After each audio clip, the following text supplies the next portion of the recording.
Okay, welcome once again. उसके बाद next point है, लास्ट लेक्चर में कुछ पॉइंट रह गए थे, उसको हम स्टार्ट कर रहे हैं। जो पॉइंट नंबर 18 है, उसके बाद कह रहे हैं कि if A and B are diagonalisable matrix then A similar to B if and only if characteristic polynomial of A is equal to characteristic polynomial of B. ये भी बहुत अच्छा पॉइंट है। कह रहे हमारे पास ए और बी क्या है, कोई डायगोनलाइजेबल मैट्रिक्स है। कह रहे देन ए और बी सिमिलर हो जाएंगी कब है, इफ एंड ओनली इफ, यदि हम कैरेक्टरिस्टिक पॉलिनोमियल के बारे में पता चल जाए तो। ठीक है, इससे पहले हम, आपको याद हो, जब हम कैरेक्टरिस्टिक पॉलिनोमियल मिनिमम पॉलिनोमियल पढ़ रहे थे तो उस टाइम सिमिलर मैट्रिक्स को प्रूव करने एक और वे था। यदि अपने पास मैट्रिक्स कोई 2x2 या 3x3 ऑर्डर तक की मैट्रिक्स है तो वो सिमिलर रहेंगी यदि उनकी कैरेक्टरिस्टिक पॉलिनोमियल भी और मिनिमल पॉलिनोमियल भी सेम आ जाए। ठीक के बाद हम कुछ नहीं कह पा रहे थे वहां पे। ठीक है, तो कह रहे यहाँ पे कोई ऑर्डर पे कंडीशन नहीं है, डायगोनलाइजेबल है तो सिमिलर रहेंगी इफ एंड ओनली इफ दोनों के कैरेक्टरिस्टिक मिनिमल क्या आ जाए, दोनों के सेम आ जाए तो। ठीक है, विजिबिलिटी क्लियर है या नहीं है? थोड़ी सी ब्राइटनेस थोड़ी कम कर लेते हैं, बाद में दिक्कत आए। ठीक है, तो उसके बाद हम आगे नेक्स्ट पॉइंट करते हैं। करें 19 है जो, if A and B are diagonalisable matrix over R then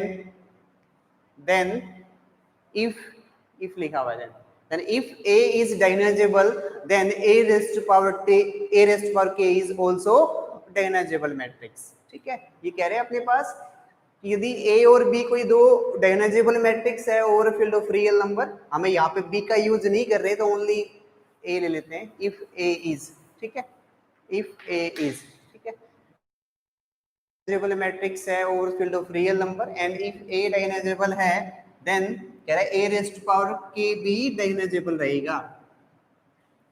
ये एक्चुअल में क्वेश्चन में कई पार्ट थे इसमें, तो इसलिए if A and B are ही रहने देते हैं, कई पार्ट है इसमें ही पार्ट कर लेंगे। ये पार्ट नंबर, ये फर्स्ट ले लेते हैं पार्ट।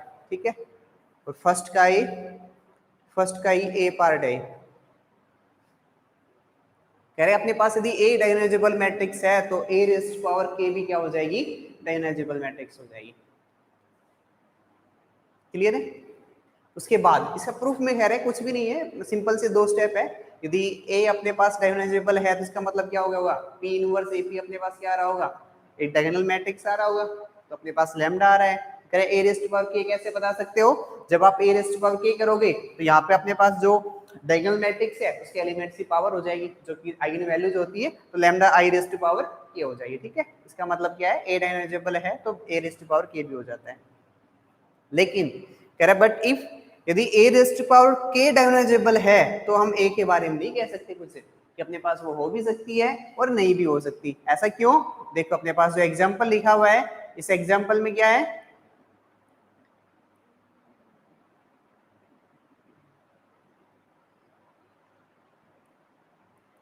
जो एग्जांपल है, ये एग्जांपल क्या कह रहा है, इसमें कह रहा है कि अपने पास आपने ये एग्जांपल ले लिया, ए इक्वल टू 0 0 1 0।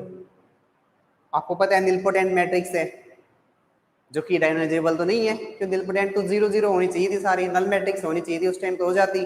अपने पास ये इस टाइम डायगोनलाइजेबल नहीं है। एग्जांपल दिख नहीं रहा तो ऊपर लिख लेते हैं। एग्जांपल क्या है ये, एग्जांपल हम लिख रहे हैं 0 1 0 0। ठीक है, इसको हम ए मैट्रिक्स ले रहे हैं, जो निलपोटेंट है प्लस में नॉन जीरो है तो डायगोनलाइजेबल नहीं है। ठीक है, लेकिन आप इसका स्क्वायर करोगे, ए स्क्वायर क्या बन जाएगा इसका, 0 0 0, जो कि डायगोनलाइजेबल मैट्रिक्स है। ठीक है, तो यहाँ पे क्या था, ए रेस्ट पावर के मतलब ए स्क्वायर तो डायगोनलाइजेबल है लेकिन ए नहीं है। ठीक है, तो ये अपने पास कन्वर्स नहीं है। कह रहे अपने पास इसका जो कन्वर्स है, जो हम इस रिजल्ट के बारे में बात कर रहे हैं, अरे ये कंडीशन भी सेटिस्फाई हो जाएगी। कब सेटिस्फाई हो जाएगी, इसमें कह रहे हैं A raised to power K is diagonalisable and determinant of A not equal to 0। के पास इसका जो डिटरमिनेंट है वो नॉट इक्वल टू 0 होना चाहिए। दिख नहीं रहा ऊपर वहां पे,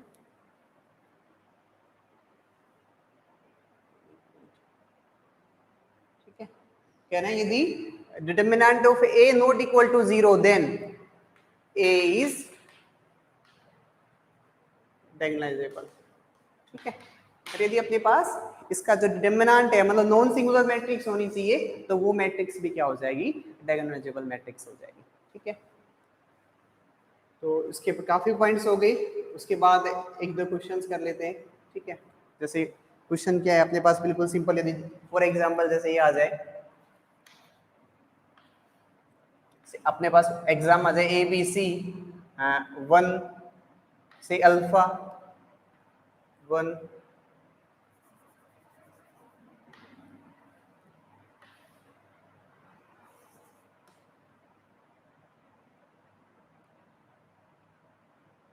कोई सिमेट्रिक मैट्रिक्स लिख लेते हैं। सबसे पहले कोई सिमेट्रिक मैट्रिक्स ले लेते हैं। 3x3 किया, जैसे ए बी सी 1 2 1। ठीक है, तो 1 2 1, एक तो पहला ये बना दिया। सेकंड में 1 1 1 1 1 1 1 1 1। ठीक है, सिंपल क्वेश्चन है, हमें इसके बारे में चेक करना है कि ये डायगोनलाइजेबल मैट्रिक्स है या नहीं है। ठीक है, तो कैसे बताएंगे, हमने देखा अपने पास वेयर जो अपने पास ए और बी क्या है, अपने पास ए बी सी क्या है, वो रियल नंबर्स हैं। इसका मतलब क्या है, वो एक तरीके से रियल प्लस में सिमेट्रिक मैट्रिक्स हो रही है। अपने पास कैसी है, रियल प्लस में सिमेट्रिक। तो रियल प्लस सिमेट्रिक कैसे हो जाती है, डायगोनलाइजेबल हो जाएगी। ठीक है, जो हमने पहले रिजल्ट पढ़ा हुआ है, कोई मैट्रिक्स जो रियल भी हो प्लस में सिमेट्रिक भी हो, वो हमेशा ही डायगोनलाइजेबल मैट्रिक्स होती है। ठीक है, तो अपने पास फर्स्ट हो गया। ऐसे ही सेकंड भी क्या है, ये भी रियल प्लस सिमेट्रिक लिखी हुई है, तो ये भी क्या हो जाएगी, डायगोनलाइजेबल हो जाएगी। आप इसका कैरेक्टरिस्टिक पॉलिनोमियल बता सकते हैं क्या होगा, आइगन वैल्यू बता सकते हो, हम पहले ऐसे क्वेश्चन सोल्व कर चुके हैं। आइगन वैल्यू क्या है, इसका रो सम कितना आ रहा है, 3 आ रहा है। इसका मतलब एक तो क्या हो जाएगी, 3 हो जाएगी। ठीक है, और यदि अपने पास a minus lambda I, lambda place पे 1 रख रहे हो, तो अपने पास तीनों रोज क्या हो जाती है, अपने पास इक्वल हो जाती है। तो अपने पास क्या है, बाकी दो क्या हो गई, 0 और 0। ठीक है, ये आइगन वैल्यूज है, तो अपने पास मिनिमम इसका कैरेक्टरिस्टिक पॉलिनोमियल निकाल लिया, ऐसे मिनिमल पॉलिनोमियल निकाल लो। आप उस तरीके से भी कर सकते हो। ठीक है, कि मतलब वहां से भी क्या आ जाएगा, x इंटू एक्स माइनस 3 इसका मिनिमल पॉलिनोमियल आ जाएगा, जो कि लीनियर फैक्टर की टर्म में है। इसका मतलब क्या है, डायगोनलाइजेबल मैट्रिक्स है। आप ऐसे कैसे भी जो मन करे उस वे से कर सकते हो, जो इजी लगे। ठीक है, उसके बाद एक क्वेश्चन लिख रहा हूं मैं इसे,